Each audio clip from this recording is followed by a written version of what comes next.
بسم الله الرحمن الرحيم والصلاة والسلام على أشرف المرسلين الحمد لله رب العالمين الحمد لله الذي أنزل على عبده الكتاب ولم يجعل له عوجا رب اشرح لي صدري ويسر لي أمري واحلل عقدة من لساني يفقهوا قولي أما بعد السلام عليكم ورحمة الله وبركاته.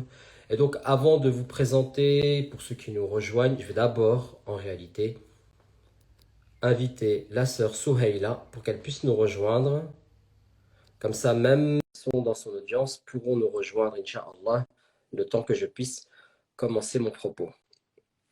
Donc, je réponds déjà à la question de White Quran. Et effectivement, oui, il y aura un replay qui sera disponible en IGTV sur Instagram et qui sera également disponible ultérieurement sur la chaîne YouTube. Souheila Ourti, est-ce que vous m'entendez? Salam alaikum, je vous entends très bien.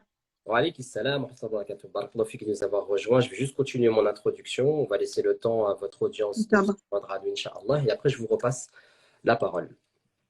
Donc, pour les personnes qui n'ont pas encore vu tout ce qui se passe par rapport à Ramadan sur mon Coran et moi, il y a toute une animation qui est mise en place, et notamment celle-ci, celle que vous venez de rejoindre, c'est-à-dire que chaque jour, vous avez la possibilité de suivre un live sur une thématique pendant le mois de Ramadan. Les canaux de diffusion vont différer en fonction des intervenants, en fonction des jours. Aujourd'hui, c'est sur Instagram, mais toutes les interventions, vous pourrez les retrouver bi'idhnillah ultérieurement sur la chaîne YouTube de Mon Coran et moi. Hier, nous avons reçu Hafid Quran Academy. Avant-hier, c'était mon épouse Yashamil Shawqi qui avait fait une intervention sur la santé. Vendredi, c'était la sœur Kauthar qui avait abordé un sujet très intéressant, comment parler le Coran à la maison. On a eu jeudi la sœur Samah Bintou Abdel Azim sur la thématique, je vous avouerai que je commence un peu à mélanger les pinceaux, mais bon, ce sera disponible également en IGTV. On a eu le frère Radouane également sur Zoom mercredi soir, et mardi soir, c'était moi. Et ce soir, nous recevons la sœur Souheila de la page Hafizat. Donc Souheila, c'est une enseignante de Coran, notamment je vais dire de son propre chef, dans le sens où elle a ses propres élèves, mais également, il me semble, Souheila, et vous me corrigerez si j'ai faux, avec l'Institut Ad-Dani, c'est bien ça? Effectivement, j'avais commencé en tant qu'étudiante et maintenant, ça fait à peu près 3 ans que j'enseigne avec l'Institut Ad-Dani. Allahumma barik. Donc voilà, ça fait quelques temps maintenant qu'on collabore, elle et moi, à travers nos différents canaux de diffusion pour justement travailler dans ce sens-là, dans cette vision qui est commune, vous aider, bi'idhnillah, à faire en sorte que le Coran soit le compagnon de votre vie, chacun à sa manière et de manière totalement complémentaire. Et quand on peut se donner des coups de main et lorsqu'on a la possibilité de pouvoir se soutenir ou de travailler ensemble, nous saisissons les opportunités qui se présentent à nous. Donc aujourd'hui, la sœur Souheila souhaite aborder avec nous un sujet, un thème dont le titre est le suivant: changer pendant ce mois de Ramadan. Donc je lui donne la parole et on se retrouve juste après. Restez bien jusqu'à la fin parce que comme tous les soirs, il y aura cette petite question que je vais vous poser qui vous permettra de remporter un des e-books de Mon Coran et moi. Souheila, c'est à vous. Barakallahu fikum. Bismillah, wa salatu wa salam ala rasulillah, Sayyidina Muhammad sallallahu alayhi wa sallam. Tout d'abord, barakallahu fikum de nous rejoindre tous aujourd'hui. Barakallahu fikum à vous, frère Mourad, pour cette invitation et pour cette bonne initiative, masha'Allah. Moi, la première, avant même de participer en tant qu'organisatrice, entre guillemets, j'ai pu profiter de vos lives à travers celui avec votre épouse, avec d'autres personnes également. Et masha'Allah, on apprend énormément de choses et c'est très motivant, alhamdulillah. Donc, barakallahu fikum. Aujourd'hui, donc, j'hésitais beaucoup au niveau des sujets. Bon, la plupart tournaient autour du Coran. Et finalement, subhanallah, hier, vous avez pu voir, je vous ai envoyé un dernier message en changeant de sujet. Le sujet, c'est je change ce Ramadan, Inch'Allah. Pourquoi? Parce que, subhanallah, tout simplement, pour moi, personnellement, c'est un des buts principaux de ce mois. C'est comment sortir meilleur, Inch'Allah ta'ala. On rentre avec des défauts, avec des choses à modifier, avec de l'espoir, avec un certain regret, je l'espère, Inch'Allah, de nos erreurs. Et on espère, bi'innillahi ta'ala, ressortir en étant une meilleure version de nous-mêmes.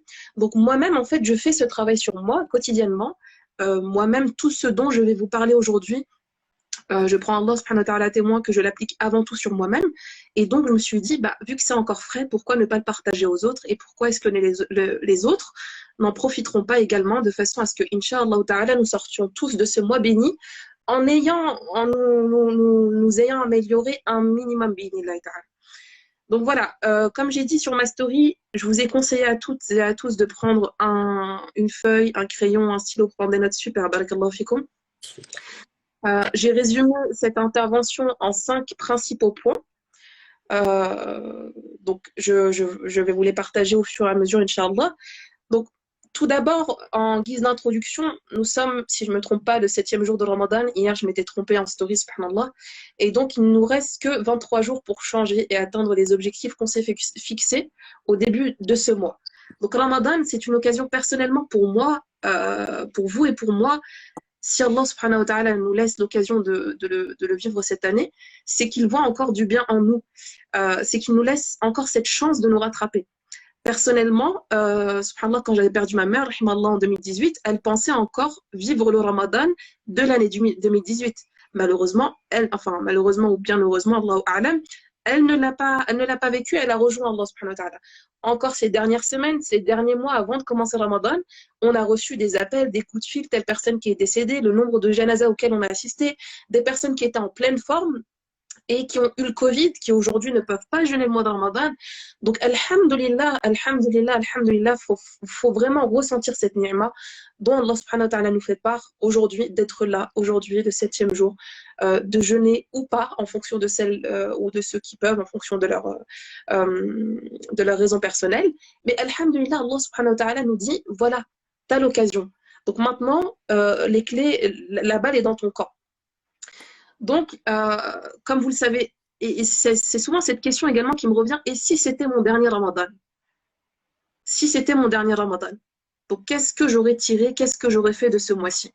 Les portes de l'enfer sont fermées, celles du paradis sont ouvertes, comme on le rapporte du prophète sallallahu alayhi wa sallam. Lorsque vient le mois de Ramadan, tout démon est enchaîné, toutes les portes de l'enfer sont fermées, et toutes les portes du paradis sont ouvertes. On appelle « Ya bari al-khayri aqbil » ô toi qui veux faire du bien, accours. Et ô toi qui veux faire du mal, cesse, recule. Cet appel est renouvelé chaque soir, et chaque soir, Allah subhanahu wa ta'ala sauve de l'enfer un certain nombre des croyants. Allahumma ja'alna minhum inshallah. Donc nous, normalement, chaque jour, chaque soir, on devrait espérer faire partie déjà de cette catégorie de personnes dont Allah subhanahu wa ta'ala aurait pardonné les péchés. Un autre hadith qui vraiment personnellement m'a marqué, c'est pas des hadiths que j'ai pris au hasard, mais vraiment des hadiths que j'ai pris le soin de choisir. Jibril, donc d'après Jabir ibn Samurra, radiyallahu anhu, on lui a rapporté, il a été rapporté que le prophète sallallahu alayhi wa sallam a dit, Jibril est venu à moi, le prophète sallallahu alayhi wa sallam parle, et m'a dit, ô Muhammad, qu'Allah subhanahu wa ta'ala éloigne de sa miséricorde celui qui aura connu de son vivant un de ses parents, n'aura pas été pardonné et entrera en enfer. Et il lui dit, dis Amin. Et le prophète sallallahu alayhi wa sallam qui dit Amin. Donc il dit, j'ai donc dit Amin. Ô Muhammad, deuxième personne, qu'Allah subhanahu wa ta'ala éloigne de sa miséricorde celui qui aura vécu jusqu'au mois de Ramadan, n'aura pas été pardonné et entrera en enfer. Dis Amin. Et le prophète sallallahu alayhi wa sallam a dit Amin à cette dua. Donc personnellement, ça fait peur quand même. Et ensuite, ô Muhammad, qu'Allah éloigne de sa miséricorde celui auprès duquel ton nom aura été mentionné et qui n'aura pas fait ton éloge, n'aura pas été pardonné et entrera en enfer. Dis Amin. Et le prophète sallallahu alayhi wa sallam dit donc Amin. Donc nous, subhanallah, chaque matin, quand on se lève, en étant dans ce mois béni, on devrait se faire ce rappel. Ya Allah, j'espère pouvoir faire partie de ceux à qui tu auras pardonné, à ceux que tu auras affranchis de l'enfer, de ceux qui se seront améliorés, qui se seront remis en question, etc., Inch'Allah ta'ala. Donc, personnellement, c'est vraiment un travail en toute modestie que je fais sur moi et que je souhaite à tout musulman et à toute musulmane sur terre, bismillah. Donc, toute personne qui commettait un mal avant Ramadan, qui menait un mauvais train de vie jusqu'à maintenant, c'est l'occasion en or pour lui. Combien de personnes ont commencé la prière pendant Ramadan? Combien de filles ont porté le hijab pendant Ramadan? Combien de personnes ont délaissé leur relation hors mariage pendant Ramadan? Pourquoi jeûner, prier, réciter le Coran durant 30 jours si c'est pour revenir au même comportement que l'on avait avant Ramadan, au même point de départ? Si tout cela ne procure aucun changement en nous, comme on dit en arabe, Mahi al-Fa'ida, quel est le bienfait de tout cela? Qu'est-ce qu'on a tiré de tout cela? Donc, certes, les diables sont enchaînés, et encore selon certaines riwayat, ce sont une partie des diables et pas tous, wallahu a'lam, mais leur impact et leur travail sur les gens restent présents. Donc, notre seul démon, c'est notre ego. Et l'objectif, c'est faire partie de ceux qui auront la taqwa à la fin de ce mois, Inch'Allah ta'ala, comme mentionné dans Surat al-Baqarah. Donc, si on continue à faire du mal durant ce mois, si on continue à penser du mal, si on continue à être avare au niveau de la sadaqa, si on continue à penser qu'à nous, à nos enfants, à nos familles, c'est qu'il y a un problème qui vient de nous. Wallahu a'lam. Donc, un des signes, pour terminer, un des signes de l'acceptation de Ramadan par Allah subhanahu wa ta'ala, c'est le fait de pouvoir continuer nos bonnes actions même après Ramadan, Inch'Allah ta'ala, en espérant faire partie, en espérant, Inch'Allah, qu'Allah accepte de nous ce mois béni et qu'il nous permette de continuer. Donc, maintenant, on va commencer. Je vais vous mentionner les 5 étapes pour ce changement, Inch'Allah. Je vais vous montrer rapidement parce que moi, j'utilise beaucoup la technique, entre guillemets, du mind mapping depuis très longtemps. Donc, c'est quelque chose que j'avais fait avant tout pour moi-même. Je vous la partagerai, Inch'Allah, en story.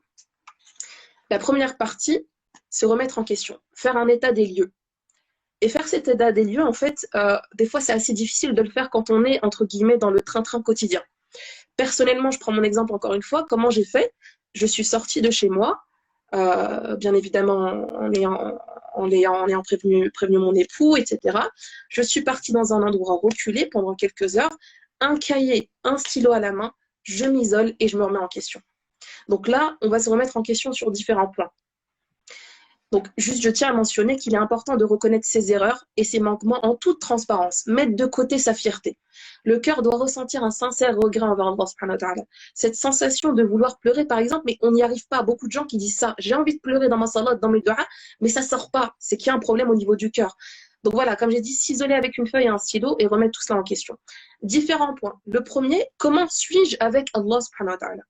Quelle est ma relation avec Allah subhanahu wa ta'ala jusqu'aujourd'hui? On est en 2021. Avril 2021, comment est-ce que je suis dans ma prière? Est-ce que j'arrive à ressentir cette sérénité, ce repos dans la prière? Ou est-ce que je continue à la faire de manière machinalement? Tac, tac, tac, je fais mes 4 rak'at ou mes 3 rak'at, taslim, et hop, je passe à autre chose, je plie mon tapis rapidement et j'enchaîne autre chose. Donc, se remettre en question avec Allah subhanahu wa ta'ala, c'est sa prière. 2, quand je récite par exemple la parole d'Allah subhanahu wa ta'ala, le Coran, et vous savez très bien que Shahrul Ramadan, c'est Shahrul Coran, le mot du Coran, est-ce que mon cœur est touché pendant la récitation du Coran? Est-ce qu'il y a des signes qui sont mentionnés dans le Coran? Par exemple, parmi les signes qui sont mentionnés de ceux qui sont touchés par le Coran, le fait que les larmes tombent des yeux, que le cœur est touché et que la peau frémit, subhanallah. Donc nous poser ces questions. Est-ce que je fais partie? Est-ce que je ressens, excusez-moi, est-ce que je ressens ces signes qui sont mentionnés dans le Coran en moi quand je récite le Coran? Et encore une fois, là, je vous renvoie vers les 2 livres, le premier de l'imam al-Ajurri, rahimahullah, et le deuxième de At-Tibyan de l'imam al-Nawawi, qui parle du comportement et de l'éthique du porteur du Coran.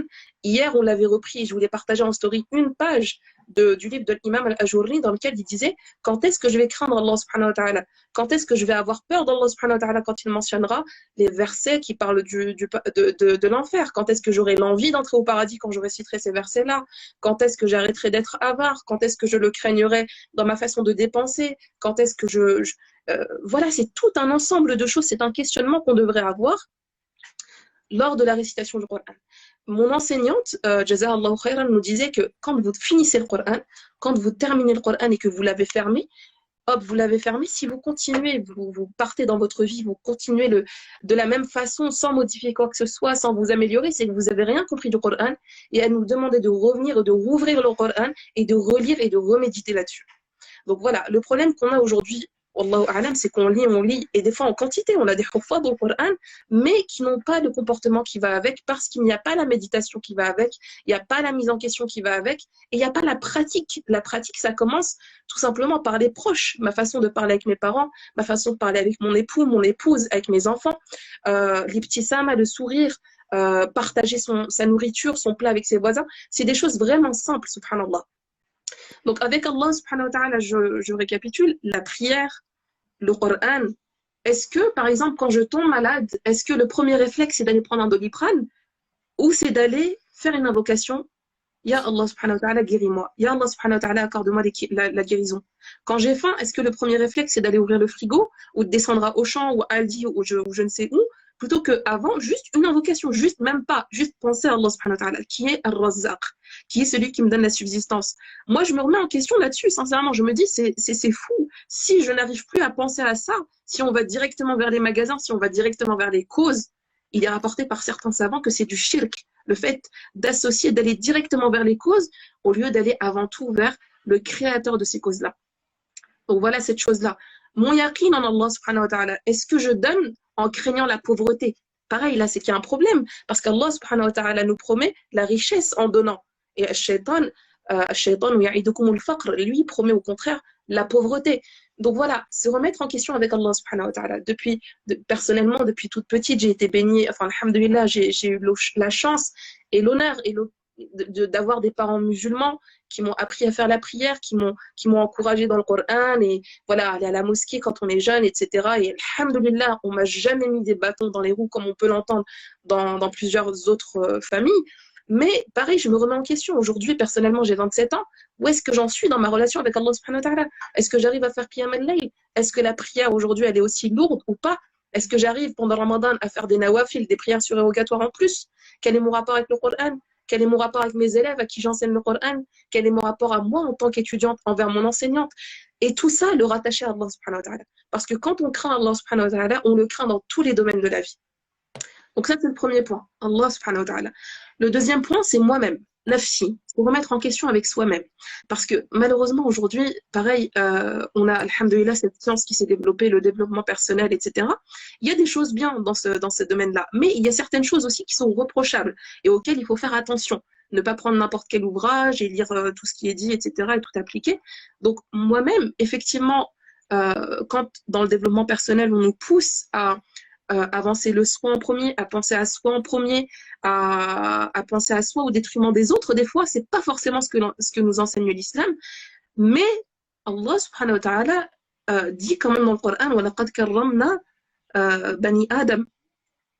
Allah subhanahu wa ta'ala a honoré l'être humain. Donc moi, quand je me regarde dans le miroir et que je me dis je suis bonne à rien, j'y arrive pas, j'étudie le Coran, mais non, j'arrive pas à mémoriser ma sourate, j'ai commencé à faire la sadaqa, mais c'est dur, j'arrive pas à finir la fin du mois, j'ai essayé ça, mais ça marche pas, mais je suis trop nulle, mais je n'y arriverai pas, etc., etc. Des fois, subhanallah, on s'empoisonne nous-mêmes.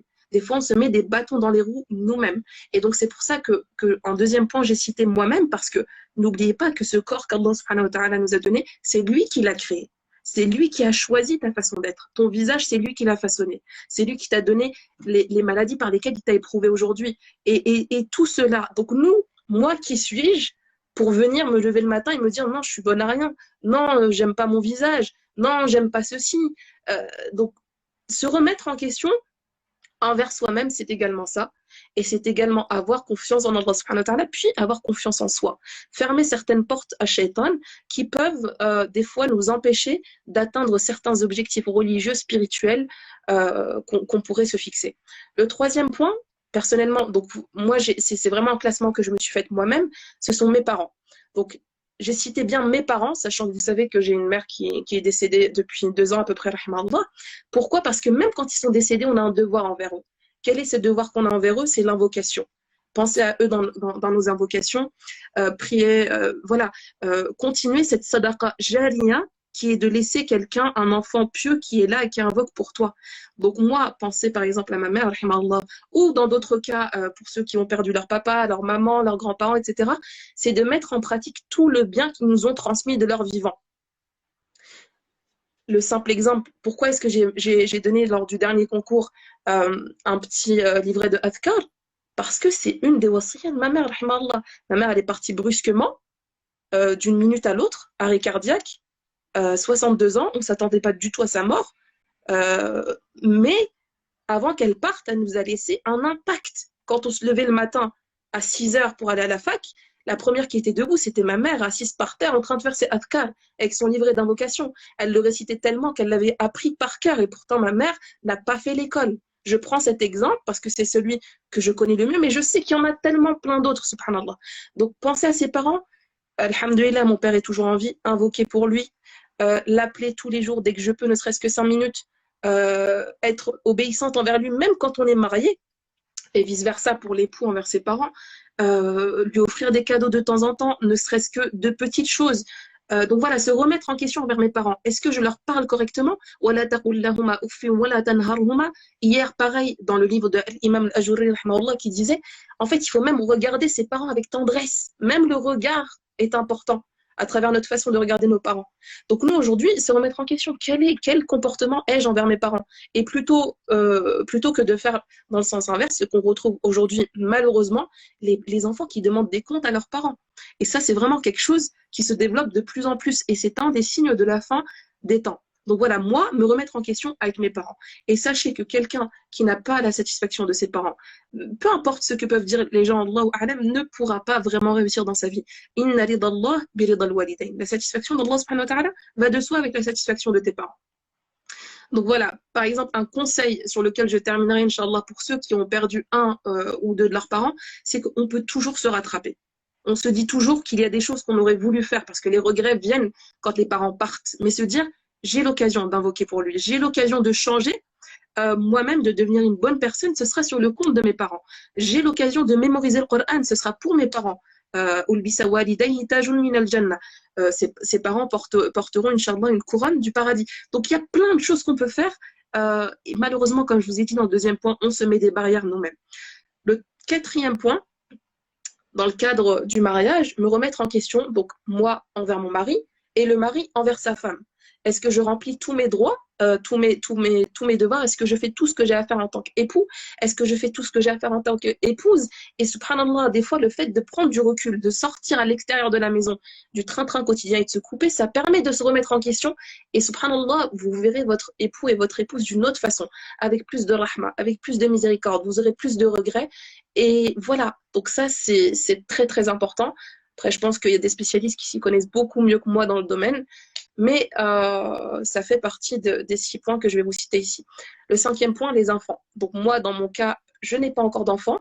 Beaucoup de personnes, alhamdoulilah, ont des enfants, mais il est important de se remettre en question, nous, en tant que parents, qu'est-ce que consomment nos enfants? Est-ce que mon fils, ma fille, du matin au soir, je le branche devant la télé, devant la Nintendo? Je laisse l'éducation nationale l'éduquer? Je laisse la télé l'éduquer?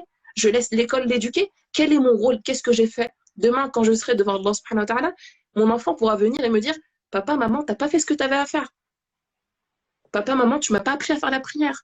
Tu m'as fait apprendre le Coran, mais tu m'as jamais expliqué ce que ça signifiait. Tu me demanderais de faire ça, mais toi-même, tu le faisais pas. » Comme le papa qui fume et qui dit à son fils de ne pas fumer.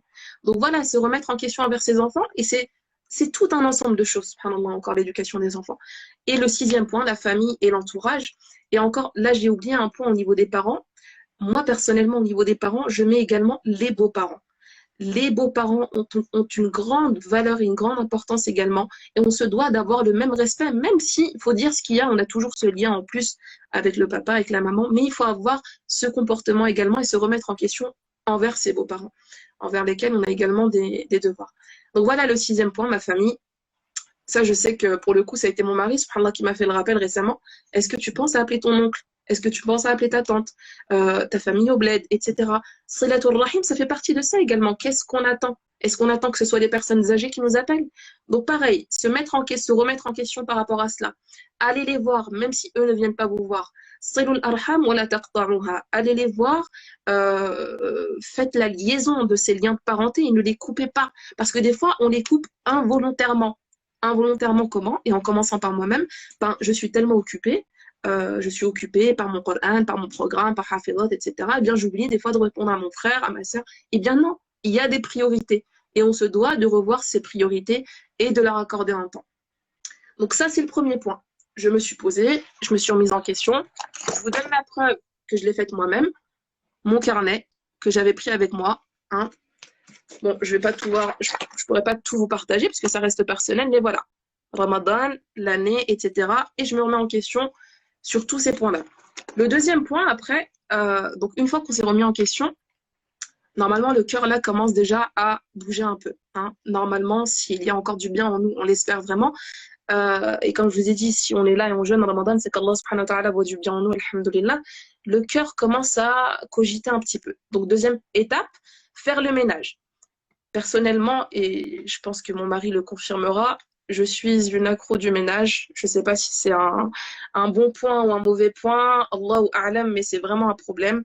Je ne peux pas commencer à travailler si tout n'est pas propre et nickel. Et moi, ma règle, c'est qu'avant de commencer à faire le ménage, on ne fait pas le ménage en laissant toutes les saletés autour. On prend un sac poubelle et on commence à ramasser toutes les saletés, on range tout, on met dans le sac poubelle. Et ensuite, tu passes l'aspirateur, etc., etc. Bon, les femmes se reconnaîtront et les frères également, parce que ça nous concerne tous les deux.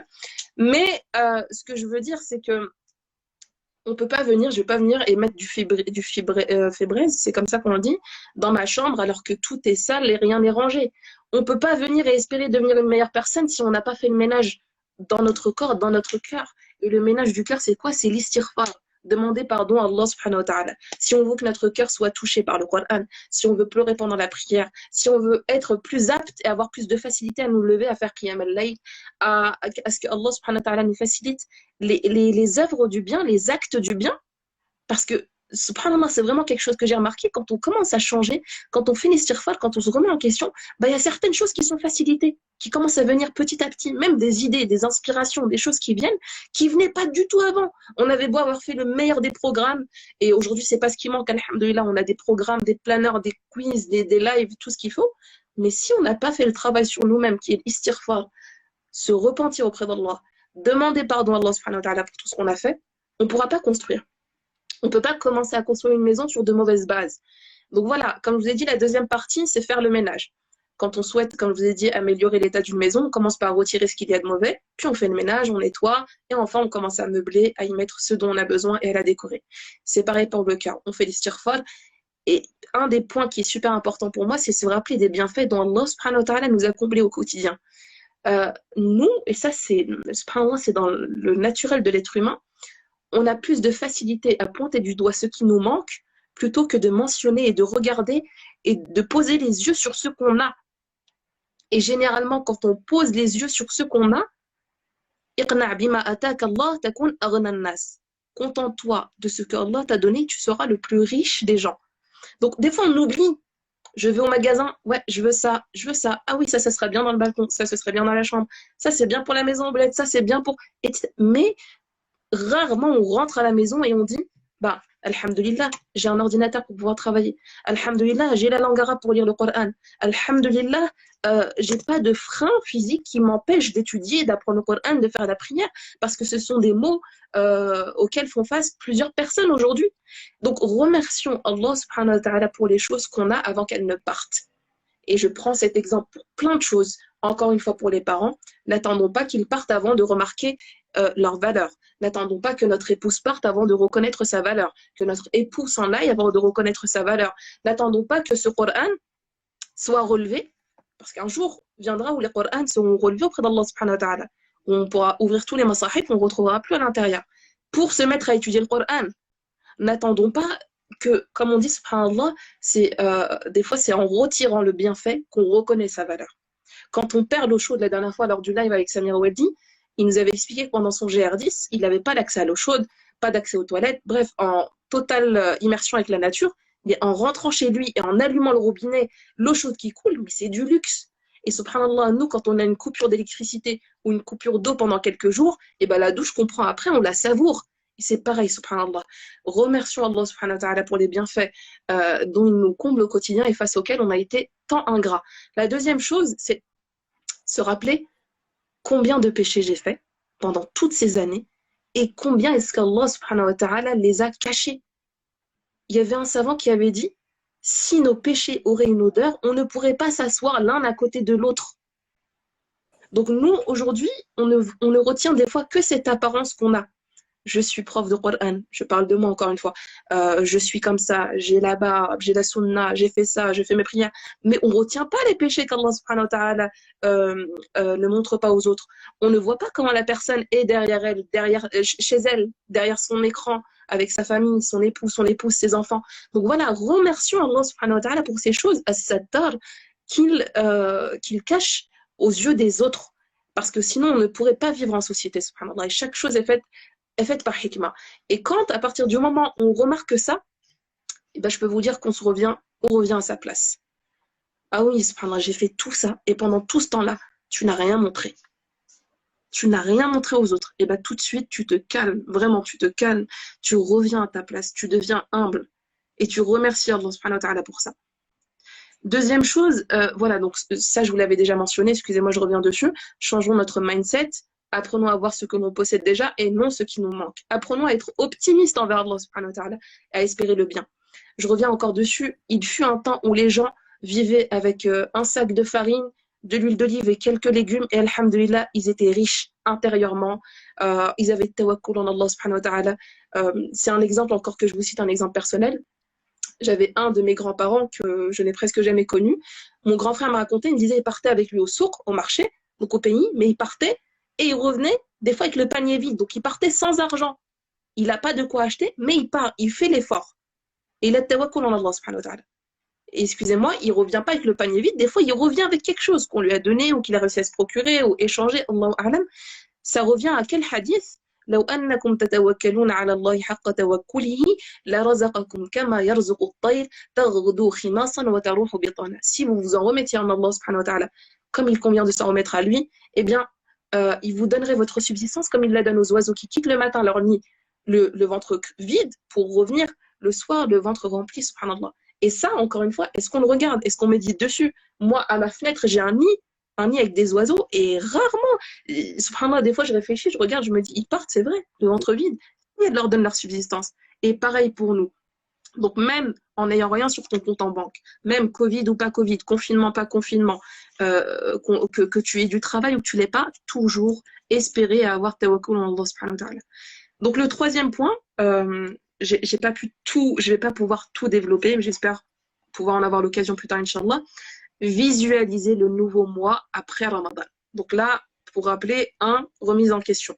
Je me remets en question avec Allah, avec moi-même, avec mes parents et mes beaux-parents, mon mari, ma femme, mes enfants, ma famille.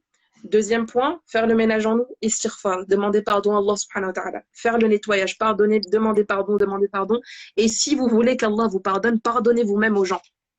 On demande à ce qu'Allah subhanahu wa ta'ala nous pardonne, mais nous-mêmes, au fond, nous, on ne pardonne pas aux gens.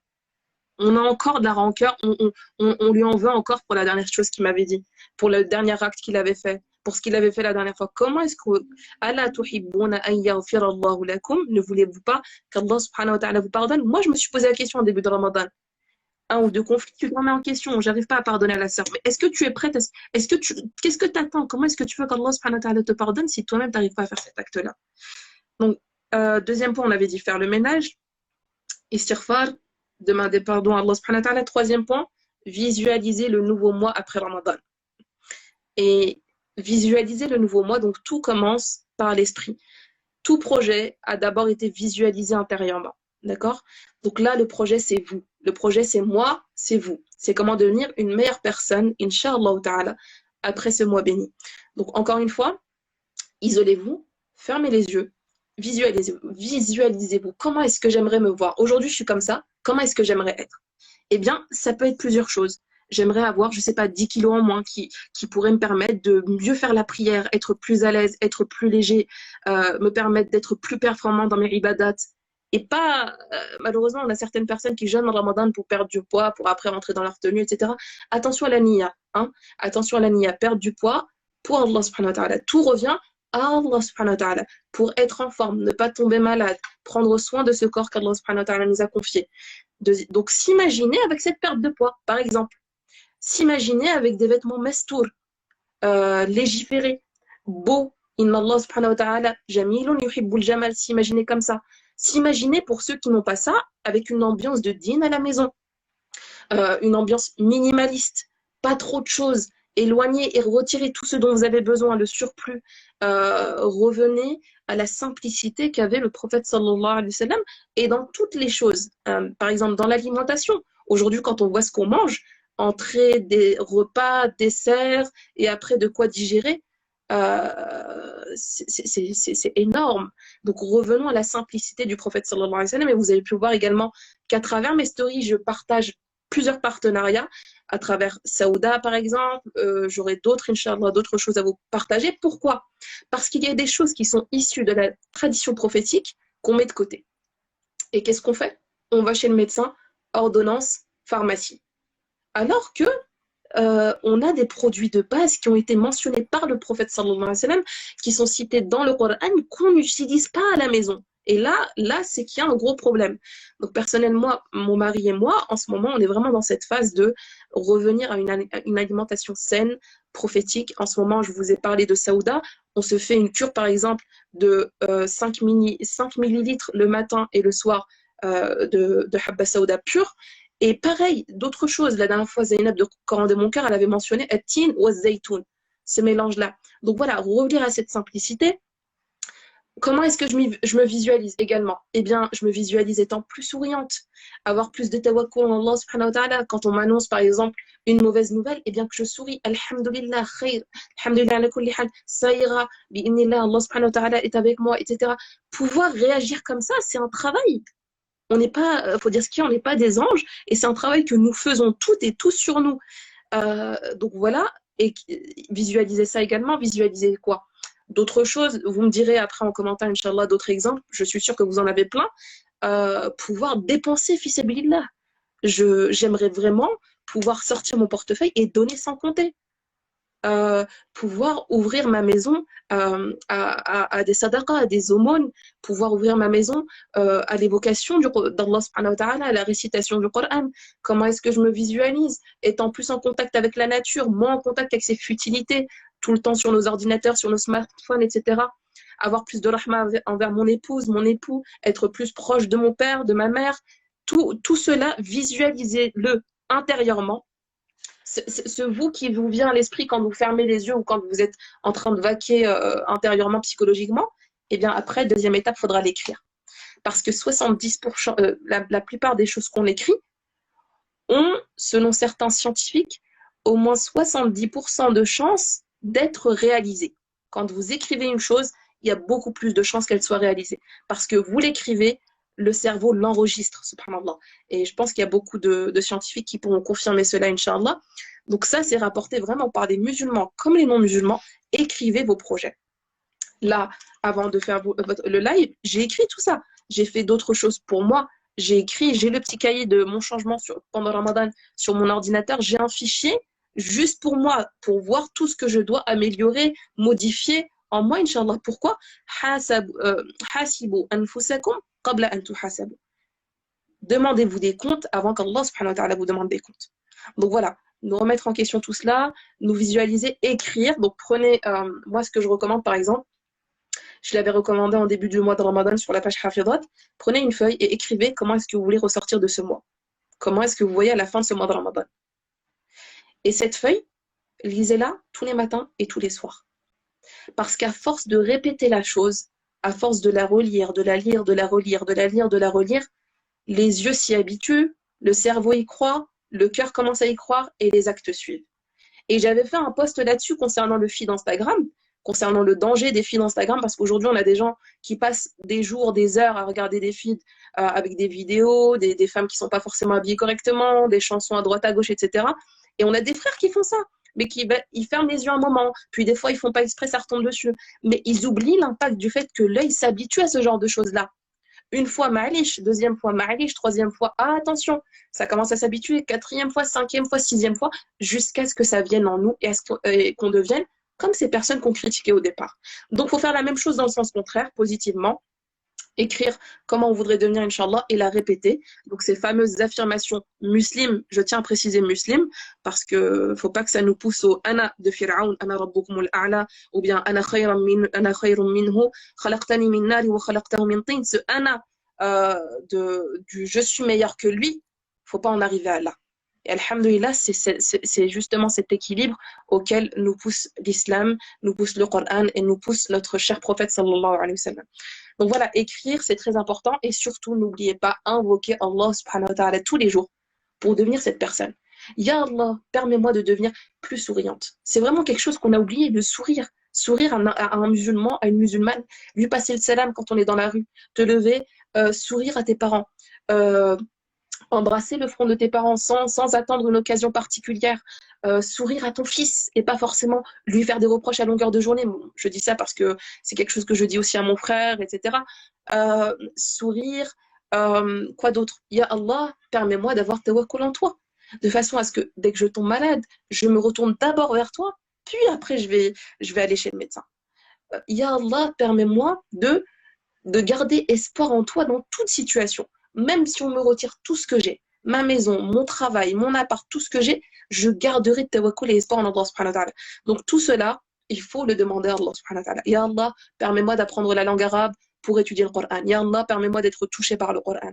Ya Allah, permets-moi de savourer ma prière, de respecter mes 5 prières, de donner l'aumône, etc., etc., etc. Donc tout ça, on pourra en parler plus tard, Inch'Allah, mais n'oubliez pas, 1. Visualiser, 2. Écrire, 3. Invoquer Allah subhanahu wa ta'ala, parce qu'on a beau avoir le meilleur des programmes, moi j'ai plein de planning, on m'en a partagé plein pour Ramadan, mais si je fais pas ce travail sur moi, franchement, aucun planning ne m'aidera. Sincèrement, je n'y arriverai pas, je réussirai pas sur Ramadan si je fais pas de ce travail sur mon cœur et si Allah subhanahu wa ta'ala ne me le permet pas.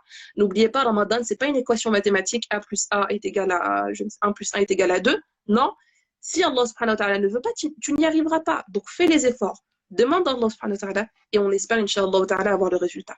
4e étape, l'avant-dernière, mettre en place un plan. Parce que c'est bien de réfléchir, de parler, de regretter, de pleurer, mais il faut être concret aussi. Il faut faire tout ce qu'on peut faire. Par exemple, quand on veut apprendre le Coran, eh bien, on va chercher un prof, on va prendre des cours, on va programmer. Je demandais même à mes élèves de prendre un calendrier, de programmer la fin de l'apprentissage de chaque sourate, de même écrire la fin de leur date d'apprentissage du Coran. Tel jour, Inch'Allah, je serai hafidha li kitabillah, je serai hafidh li kitabillah. Eh bien, pareil, faites ça avec vous. Tel jour, je pourrai lire l'arabe, Inch'Allah, je pourrai pouvoir commencer à lire le Coran directement en arabe sans passer par la traduction. Tel jour, Inch'Allah, j'aurai perdu tel poids que j'ai en plus. Tel jour, Inch'Allah, bon, il y a des choses qu'on ne peut pas forcément planifier. Je pense, wallahu a'lam, par exemple, le fait de pouvoir dépenser sans craindre la pauvreté, sourire, etc. C'est des choses qu'on doit faire quotidiennement, tous les jours. Mais en tout cas, il est important de mettre un plan à court, moyen et long terme, Inch'Allah ta'ala.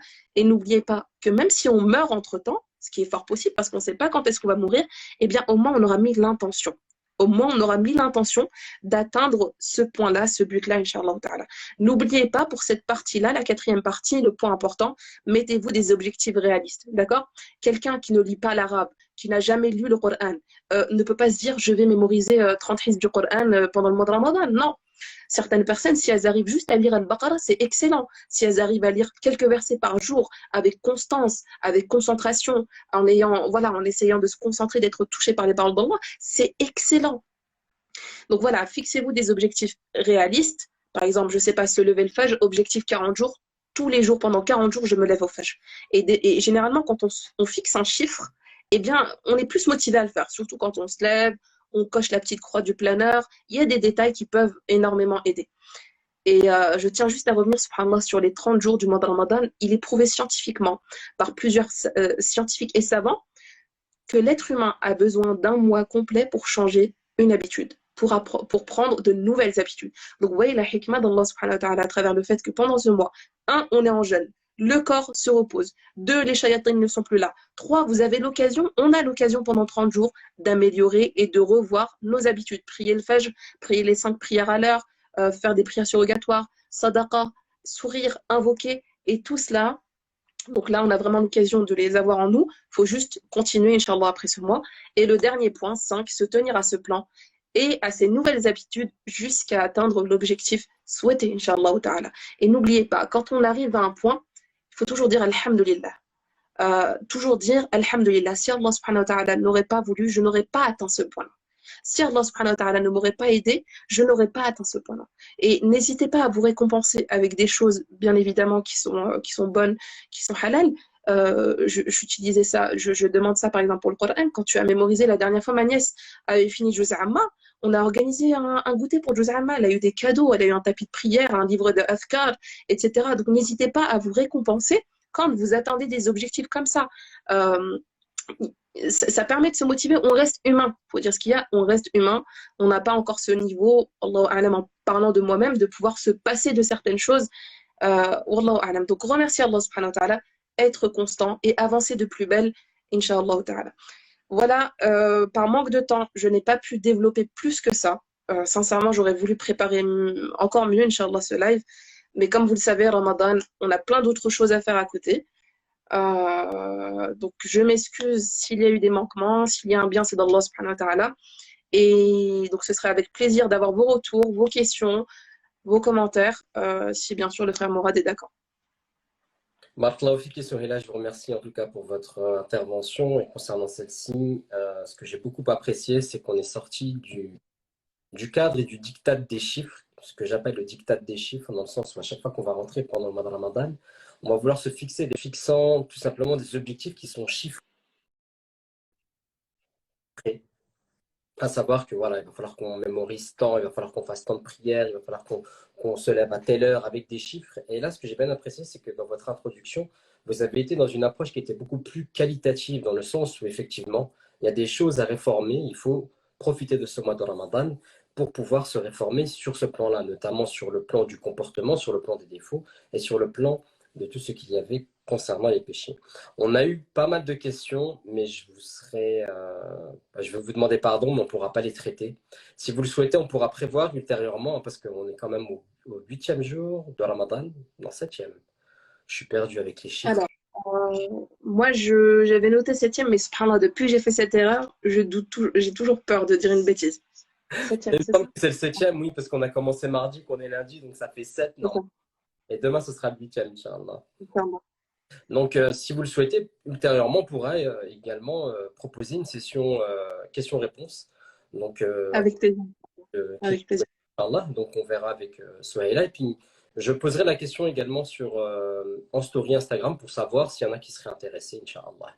Donc, il n'y a pas de problème. Il n'y a pas de problème.